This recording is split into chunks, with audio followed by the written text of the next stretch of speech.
మీ బిడ్డ ఒక్కడే ఒక వైపున ఉన్నాడు. ఫలాన్ని మంచి చేశాము అని చెప్పుకునేదానికి ఒక్కటంటే ఒక్కటి లేని వాళ్ళంతా కూడా ఈ రోజు ఏకమవుతా ఉన్నారు. మీ ఇంట్లో మంచి జరిగి ఉంటే మీ బిడ్డకు తోడుగా మీరే నిలబండి. మీ బిడ్డకు సైనికులుగా మీరే కదలండి.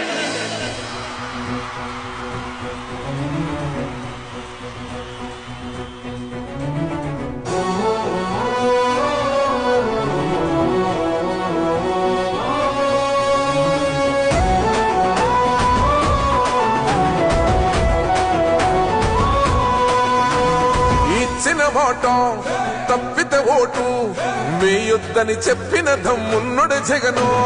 చెప్పిన మాట చెప్పినట్టుగా చేసిన మా రాజన్న కొడుకుర జగను. ఏ కష్టం రావద్దని పేద గుండెకు ప్రతి పథకం పంపిండుల గడప